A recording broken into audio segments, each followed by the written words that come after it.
تکبیر تحریمہ کا مطلب کہ سب کچھ حرام ہو گیا. کیا حرام ہو گیا؟ جو بنا نماز کے حلال تھا. گفتگو کرنی حلال تھی، کھانا پینا حلال تھا، ایک دوسرے سے گپ مارنی حلال تھی، پانی پینا حلال. اب نیت باندھ لی، اب دنیا کی تمام چیزیں حرام، اب بس اللہ کی طرف متوجہ ہیں. اب توجہ اللہ کی طرف چاہیے. اب ہمارے ہاں نمازی جو ہیں، ایک تو وہ جو نماز پڑھتے ہی نہیں، دوسرے وہ جو آدھی پڑھتے ہیں آدھی نہیں پڑھتے، تیسرے وہ جو نماز پڑھتے ہیں لیکن ماشاءاللہ اتنی تیز رفتاری سے پڑھتے ہیں کہ یہی پتہ نہیں لگتا نماز شروع کب ہوئی تھی اور ختم کب ہو گئی. قرآن نے کہا نا کہ اللہ کی مدد کو پکارو نماز کے ساتھ، صبر کے ساتھ اور نماز کے ساتھ، لیکن یہ دونوں کام مشکل ہیں. قرآن نے کہا کہ اللہ کی مدد کو پکارو صبر اور نماز کے ساتھ، لیکن یہ دونوں کام مشکل ہیں. ہم چاہتے ہیں کہ جلدی جلدی ہو جائے. نماز تو ایک ایسا ذریعہ ہے جو محمد رسول اللہ جس دن بدر کے میدان میں پہنچے، آپ اندازہ لگائیں 313 صحابہ، سامنے کی طرف ہزاروں دشمن ہیں. اب صبح کو جب جنگ ہونی، ساری رات دشمن ہتھیار تیز کرتا ہے، ساری رات دشمن صفیں درست کرتا ہے، ساری رات دشمن اپنی فوجیوں کی لائنیں لگاتا ہے، ساری رات دشمن مورچہ بندی کرتا ہے. محمد الرسول اللہ ساری رات نماز کے اندر گزارتے ہیں، کیونکہ طاقت اللہ کے پاس ہے، فتح اور نصرت کا فیصلہ اللہ کرتے ہیں، اس لیے ساری رات نماز کے اندر گزار دی.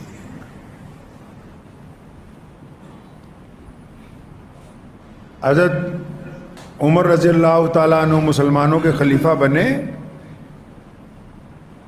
تو حضرت سعد بن ابی وقاص رضی اللہ تعالیٰ عنہ ملک شام میں فوجوں کے کمانڈر تھے، تو خلیفہ کی طرف سے کوئی نہ کوئی حکم آتا رہتا تھا سرکاری.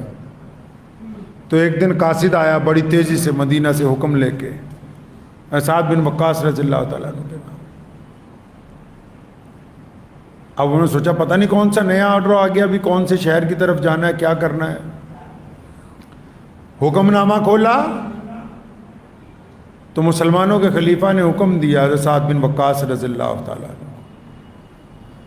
فرمایا فوج میں پتہ کر لو کتنے بے نمازی ہیں. مسلمانوں کی اس لشکر میں پتہ کرو بے نمازی کتنے. قاصد سے پوچھا ان کا پتہ کر کے کیا کرنا ہے؟ خلیفہ کہہ رہا سب کو نکال دو. لوگ میدان جنگ میں طاقت اور بڑھاتے ہیں،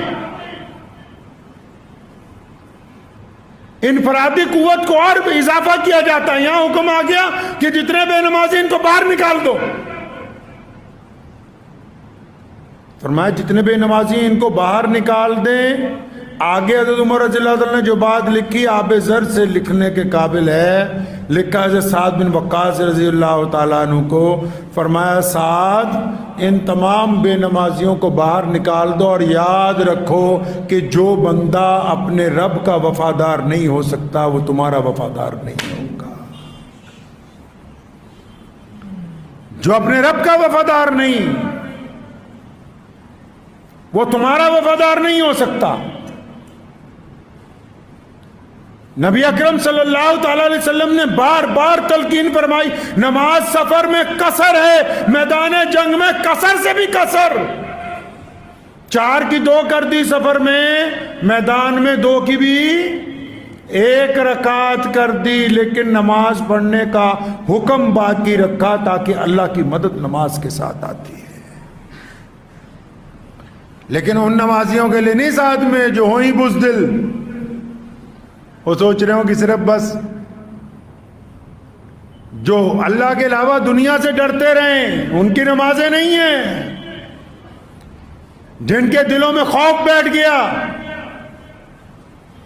نماز تو اس بات کی علامت ہے کہ میں اپنے رب کی مدد کے ساتھ اب باہر نکلوں گا، اپنے رب کی مدد کے ساتھ اپنے آپ کو گناہوں سے روکوں گا، اللہ کی مدد کے ساتھ اپنی آنکھوں میں شرم و حیا پیدا کروں گا، اللہ کی مدد سے میری زبان دوسروں کو تکلیف نہیں پہنچائے گی، اللہ کی مدد سے اگر کوئی بندہ کسی مظلوم پر ظلم کرے گا تو ظالم کے خلاف سینہ سپر ہو کے کھڑا ہوں گا، اللہ کی مدد کے ساتھ میں غریب لوگوں کا ساتھ دوں گا۔ نماز اس بات کی علامت ہے کہ نمازی بندہ بے خوف ہوتا ہے، نمازی بزدل نہیں ہوتا۔